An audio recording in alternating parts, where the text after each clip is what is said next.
Welcome to BookBuzz Reviews and Summaries. What if the secret to being the parent you always hope to be doesn't begin with your child, but with you? What if the key to raising emotionally healthy, resilient, and connected children lies not in mastering the newest discipline technique or following rigid parenting trends, but in courageously exploring your own inner world? Parenting is often imagined as a journey that starts the moment a child is born, but in truth, it begins much earlier. It begins with the stories etched into your nervous system from your own childhood. It begins with the way your parents looked at you, soothed you, ignored you, praised or punished you.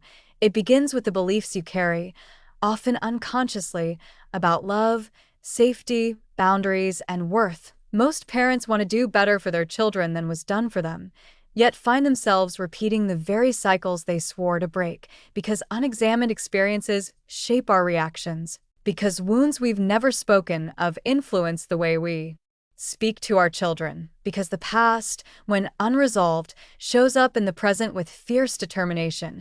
In Parenting from the Inside Out, acclaimed neuropsychiatrist Dr. Daniel Siegel and early childhood expert Mary Hartzell invite you on a transformational journey, not just to better parenting, but to deeper self-understanding, drawing from cutting-edge brain research and real-life stories. They offer something revolutionary, a map to mind sight, the ability to reflect, understand, and respond to our inner world with compassion. Through this lens, parenting becomes not just a task, but a profound opportunity for healing and growth for both parent and child. This book doesn't promise perfection. It promises awareness, and in awareness lies power. The power to pause instead of react, to repair instead of retreat, and to connect instead of control. So, before you learn how to shape your child's future, take a moment to gently explore your past, because when you parent from the inside out, you don't just raise a child, you raise a whole generation. Part 1. The Roots of Connection. Parenting Begins with You. Book Parenting from the Inside Out by Dr. Daniel Siegel and Mary Hartzell. Theme: Understanding Yourself to Better Understand Your Child. Chapter 1. How We Remember. Experience Shapes Who We Are. Imagine this. You're calmly asking your child to put their shoes on, and suddenly you snap, not because of what they did, but because something deep inside you stirred. That's not bad parenting. It's unintegrated memory. In this chapter, Siegel and Hartzell lay down the foundation. Your past shapes how you parent, especially the parts you're not even aware of. They begin by explaining that memory isn't just about what you consciously recall. There's explicit memory, facts, and events you remember, and implicit memory, the emotional residue of your experiences, especially from early childhood. These implicit memories are powerful, automatic, and deeply woven into your reactions.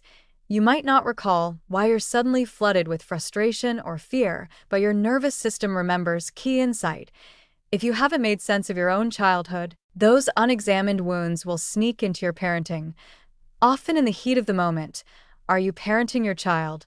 Or are you unconsciously reparenting your own inner child? Chapter 2. How We Feel. Emotion in Our Internal and Interpersonal Worlds. Emotions are not the enemy, they are messengers. In this chapter, the authors delve into how emotional regulation is the core of parenting, but here's the twist. Kids don't learn regulation through words. They learn it by watching how we respond to our own emotions. When your toddler screams, it's not just a noise problem. It's an emotional mirror. If you react with panic, shutdown, or rage, they learn to do the same. But if you can pause, name your emotion, and stay regulated, you teach them the language of self-soothing. The authors introduce a concept called mind sight, the ability to see your own mind and the mind of others. It's like parenting with a mirror and a window. You reflect on your inner world while staying attuned to your child's. This chapter emphasizes that emotions aren't problems to fix, they're bridges to connect. Key insight: how you handle your emotions teaches your child how to handle theirs. What if your greatest parenting tool isn't what you say, but how well you understand your own emotional waves? Chapter 3. How We Communicate. Making Connections. Communication isn't just words, it's the invisible dance of connection. In this chapter, Siegel and Hartzell peeled back the layers of parent-child interactions. The heartbeat of healthy communication, they say, is attunement, truly seeing, feeling, and responding to your child's inner world. They explore nonverbal cues, tone of voice, facial expressions, posture, and how these impact your child's sense of safety. Ever heard the phrase, "It's not what you said, it's how you said it"? That's neuroscience in action. When parents are attuned, children feel seen and secure. When parents are distracted or reactive, children may feel rejected, even when that's not the parent's intention. The authors also introduce rupture and repair. Even the most loving parents mess up. What matters most is what happens after. When you apologize and reconnect, you're teaching your child the power of emotional repair. And building resilience, key insight. Perfect communication doesn't build strong bonds. Repaired communication does. Every disconnect is a chance to reconnect and deepen your child's trust in you. Chapter 4. How we attach. Relationships between children and parents. This chapter is the emotional centerpiece of Part 1, Attachment Theory. The way you bonded with your caregivers in childhood creates a blueprint for how you bond with your own children. Siegel and Hartzell explain the 4 main attachment styles. 1. Secure, where love and safety were consistent. 2. Avoidant, where feelings were minimized or ignored. 3. Ambivalent, where connection was inconsistent. 4. Disorganized, where fear and chaos were part of care. But here's the empowering news. Your past isn't your fate. If you had a difficult childhood, you can still be a secure base for your child. If you do the inner work, this process is called developing a coherent narrative. That means making sense of your story, even if it wasn't perfect. Reflecting on your childhood with compassion and clarity changes how your brain reacts and how your parenting unfolds. Key insight. You don't need a perfect past to be a great parent. You need insight into your past. Want to break generational cycles? It starts with rewriting your own story with honesty and love. Part 1 Wrap-Up. The foundation of conscious parenting. In these first 4 chapters, parenting from the inside out makes one thing clear. Parenting isn't just about raising kids. It's about raising yourself through memory, emotion, communication, and attachment. Siegel and Hartzell call us inward. They remind us that our children don't just need our love. They need our clarity, curiosity, and courage. Part 2, Shaping the Mind. Parenting through the brain's eyes. Theme: understanding the child's brain, guiding behavior through connection. Chapter 5, How we perceive reality. Making sense of the world. In this chapter, Siegel and Hartzell dive into the magic and mystery of perception, how we each interpret reality through our own unique mental filters. And here's the kicker. Your child doesn't see the world the same way you do. The way children interpret events is rooted in their developmental stage, emotional maturity, and neural wiring. What feels like defiance to you may feel like survival to them. What you perceive as overreacting may be their whole nervous system lighting up. This chapter teaches us to pause before labeling behaviors and instead ask, what might my child be experiencing right now? That shift from judgment to curiosity changes everything. Key insight. There is no single objective reality in parenting, just 2 inner worlds trying to connect. What if you stopped trying to be right and started trying to see more clearly through your child's eyes? Chapter 6. How we become who we are, the construction of the self. This chapter is a deep and beautiful dive into identity. Children don't just inherit your eye color or your laugh. They also internalize the narratives and emotions you reflect back to them. Here's the gold. Your child develops a sense of self through relationships when you mirror back that they're lovable, capable, and safe. Even in their worst moments, they build resilience and self-worth. Siegel and Hartzell emphasize the importance of reflective dialogue, talking with your children about their experiences in a way that helps them name, process, and own their feelings. This fosters something called autobiographical memory, which is vital for a stable sense of identity. Key insight. Every moment you help your child understand themselves, you're helping build their story and their strength. Want your child to grow up confident and self-aware, help them tell their story. Don't just correct their behavior. Chapter 7. How we make sense of our lives, adult attachment, and the coherent narrative. This chapter returns to you, the parent, but in a deeper, more healing way. Siegel presents one of the most powerful findings from attachment research. The one predictor of your child's emotional security isn't whether you had a perfect childhood, it's whether you've made sense of your own childhood. This is what's called the coherent narrative.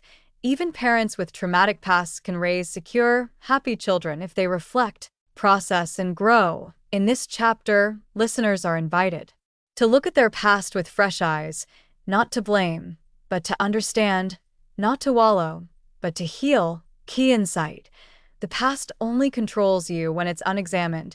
When you face it with compassion, it becomes wisdom. You don't need to be a perfect parent. You need to be a present, honest, and growing one. Chapter 8: How We Keep It Together. Integrating Memory and Emotio. Integration is the theme here, and it's where neuroscience meets soul work. The brain thrives when it's integrated, when emotion, memory, logic, and connection are all in conversation. And so does parenting. This chapter encourages parents to move beyond reactivity and into responsive awareness. When you're triggered, it's often a signal that an old, unprocessed emotion is knocking. You can choose to shut the door, or you can choose to turn toward it with curiosity and bring that emotion into the light. And guess what? The more you integrate your own experiences, the more capable you are of helping your child regulate their inner world. Siegel beautifully describes the brain's capacity to grow new pathways, called neuroplasticity. This means change is always possible. You can rewrite your emotional reactions, rewire old patterns, and help your child build a brain that's wired for connection, calm, and compassion. Key insight: emotional intelligence isn't something you're born with, it's something you grow, moment by moment, with intention. Every time you stay present through a storm, yours or your child's, you're not just surviving the moment, you're building a better brain. Part 2 wrap-up: the inner world of the child and the parent. In this second part, Siegel and Hartzell invite us into the neuroscience of empathy, the biology of identity, and the power of inner work. The message is both humbling and hopeful.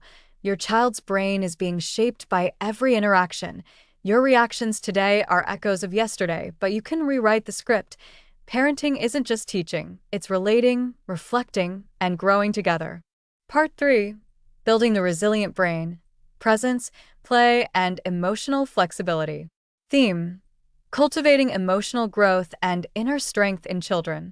Chapter 9: How We Remember, Memory, and the Stories We Tell Ourselves. This chapter takes us deeper into the architecture of memory, a fundamental aspect of how children develop a sense of self and navigate the world. Siegel and Hartzell explore two kinds of memory: implicit memory, unconscious, emotional, bodily sensations that shape behavior without our awareness; explicit memory, conscious recollection of facts and events. Here's what's fascinating: much of what triggers us as parents is rooted in implicit memory. That moment when your child slams a door and you suddenly feel abandoned or disrespected, it's likely your nervous system recalling an old, buried experience. Without your awareness, the authors encourage parents to help children turn implicit experiences into explicit ones by naming emotions, telling stories, and creating safe space for reflection. This is how children learn to own their experiences without being ruled by them. Key insight: the more we can help children make sense of their memories, the more they can make sense of themselves. Want to raise emotionally aware kids? Teach them to turn their feelings into stories, not just reactions. Chapter 10: How We Feel, Emotion in the Developing Brain. Welcome to the heart of parenting, emotion regulation. In this chapter, Siegel and Hartzell unveil the core truth. Children aren't born with emotional regulation skills. They borrow them from us. Your calm is their calm. Your chaos becomes theirs too. The brain's limbic system, which governs emotion, and the prefrontal cortex, which governs logic and regulation, develop through attuned relationships. That's why yelling or suppressing doesn't teach kids to regulate. It teaches them to fear or hide. When we attune, by naming feelings, staying present, and responding with empathy, we help wire our child's brain for emotional resilience. Even during tantrums or meltdowns, your steady presence is a neurological gift. Key insight: emotion is not the enemy of logic, it's the pathway to connection and growth. Every emotional outburst is a chance, not for punishment, but for teaching emotional intelligence. Chapter 11: How We Communicate, Making Connections. This chapter zooms in on the art of attuned communication, both verbal and nonverbal. Siegel introduces the concept of mindsight, our ability to sense and reflect on the inner world of others. When we see beneath behavior and into emotion, we respond with compassion, not control. Children, especially young ones, rely more on tone of voice, facial expression, and body language than on words. So it's not just what you say, but how you say it that matters. Parents are encouraged to slow down and really listen, using eye contact, warmth, and openness. That's what creates secure attachment, not constant agreement, but constant emotional presence. Key insight: real communication happens when we listen to what isn't being said. Feelings, needs, fears want more cooperation. Start with connection before you talk. Tune in. Chapter 12: How We Attach, the Drive for Connection. Here's where all the threads come together. Attachment isn't just a buzzword. It's the foundation of a child's inner world. In this chapter, the authors discuss the four main attachment styles. 1. Secure. The child feels safe, seen, soothed, and supported. 2. Avoidant. The child learns to shut down emotions to stay connected. 3. Ambivalent, anxious. The child clings due to inconsistency. 4. Disorganized. The child experiences fear from the very person they depend on. The goal isn't perfection, it's good enough parenting. When you mess up, and you will, repairing the connection is the real win. Apologies, empathy, and reconnection teach children trust. Even in conflict, attachment isn't about protecting children from every pain. It's about helping them feel secure enough to face life's challenges, knowing you're in their corner. Key insight: your relationship with your child is not just shaping their childhood, it's shaping their nervous system, their identity, and their capacity for future relationships. Secure attachment is not about doing everything right. It's about showing up, especially when things go wrong. Part 3 wrap-up: Raising wholehearted, flexible, emotionally intelligent kids. This third part of the journey reveals a hopeful truth. You don't need to be an expert in neuroscience. You just need to be present, curious, and emotionally available. What listeners have learned: emotions aren't problems to solve, they're bridges to connection.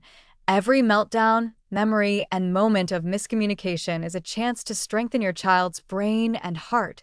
You can parent your child's behavior, or you can shape their mind.